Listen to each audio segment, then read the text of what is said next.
Hi friends, அஸ்ஸலாமு அலைக்கும். இன்றைக்கி நம்ம மரவள்ளிக்கிழங்கில் ஒரு போண்டா தான் செய்ய போகிறோம். சில பிள்ளைங்களுக்கு மரவள்ளிக்கிழங்கு அவிச்சு கொடுத்தாங்க அப்படியே சாப்பிட மாட்டாங்க. இந்த மாதிரி நம்ம செய்து கொடுத்தோம்னா விரும்பி சாப்பிடுவாங்க.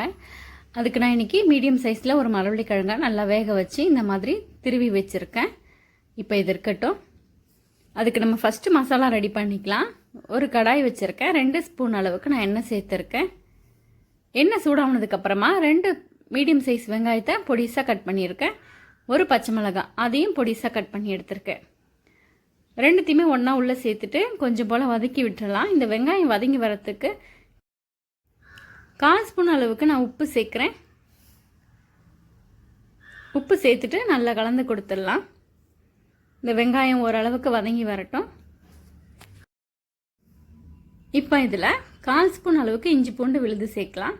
இஞ்சி பூண்டோட பச்சை வாசனை போகிற வரைக்கும் வதக்கி விட்டுருவோம். இப்போ இதில் நம்ம மசாலா சேர்த்துக்கலாம். 1/4 ஸ்பூனுக்கும் குறைவாக மஞ்சத்தூள், 1/2 ஸ்பூன் அளவுக்கு மிளகாய்த்தூள், 1/4 ஸ்பூன் அளவுக்கு கரம் மசாலா இல்லைன்னா சிக்கன் மசாலா, ரெண்டுத்தில் எது வேணாலும் சேர்த்துக்கலாம். கடைசியாக கொஞ்சமாக கொத்தமல்லி இலை பொடிசாக கட் பண்ணி வச்சுருக்கேன். அதையும் சேர்த்துட்டு நல்லா கலந்து கொடுத்துடலாம். மசாலாலாம் நல்லா பச்சை வாசனை போகிற வரைக்கும் கலந்து கொடுத்ததுக்கப்புறமா நம்ம துருவி வச்சுருக்கோம் இல்லையா மரவள்ளிக்கிழங்கு, அதை இது உள்ளே சேர்த்துக்கலாம்.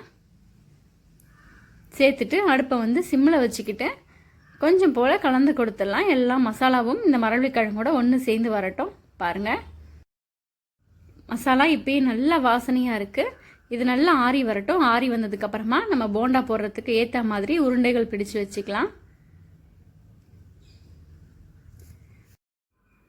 இப்போ 1 கப்பு போல் நான் இட்லி மாவு தான் எடுத்திருக்கேன். நல்லா கெட்டியாக இருக்குது மாவு. பாருங்கள், தோசை மாவாக இருந்தால் கொஞ்சம் தண்ணியாக இருக்கும், இட்லி மாவு கொஞ்சம் கெட்டியாக இருக்குது. ரொம்பவும் புளிக்காத மாவாக பார்த்து எடுத்துக்கோங்க. இதில் 1/4 ஸ்பூனுக்கும் குறைவாக கரம் மசாலா சேர்க்குறேன். 1/4 ஸ்பூன் அளவுக்கு தனி மிளகாய் தூள் சேர்க்குறேன். இது ஒரு டேஸ்ட் கொடுக்கும் நமக்கு. மாவு ப்ளைனாக இருக்காமல் ஒரு டேஸ்ட்டாக இருக்கும். நம்ம மாவை அரைக்கும் போதே நம்ம உப்பு போட்டு தான் கலந்துருப்போம். இப்போ உங்களுக்கு தேவைப்பட்டுச்சுன்னா நீங்கள் கொஞ்சமாக உப்பும் சேர்த்துக்கலாம். பாருங்கள், நம்ம மசாலாவெல்லாம் இந்த மாதிரி உருண்டை பிடிச்சி வச்சுருக்கோம். இப்போ ஒரு உருண்டைகளாக எடுத்து இந்த மாவில் சேர்த்து அப்படியே எண்ணெயில் போட்டு பொரிச்சு எடுக்க வேண்டியது தான். எல்லா இடத்துலையும் மாவு படுற மாதிரி பார்த்துக்கோங்க.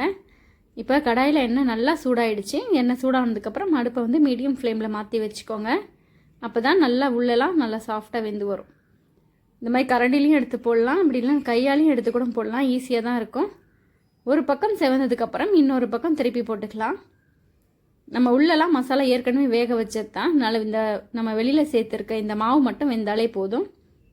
2 பக்கம் செவந்ததுக்கப்புறம் வெளியில் எடுத்துடலாம். நான் எல்லாம் பேட்சும் இந்த மாதிரி போட்டு எடுத்துட்டேன். சுட சுட சூப்பராக நமக்கு மரவள்ளிக்கிழங்கு போண்டா ரெடி ஆகிடுச்சு. வெறும்னே சில பிள்ளைங்க மரவள்ளிக்கிழங்கு அவிச்சு கொடுத்தாக்கா சாப்பிட மாட்டாங்க. இந்த மாதிரி நம்ம ரெடி பண்ணி கொடுக்கும்போது கேட்டு வாங்கி சாப்பிடுவாங்க. அந்த அளவுக்கு அட்டகாசமான டேஸ்ட்டில் இருக்கும். ஸ்கூல்லேருந்து வர பசங்களுக்கு இந்த மாதிரி நம்ம செய்து கொடுத்தோம்னா பசங்க ரொம்ப விரும்பி சாப்பிடுவாங்க.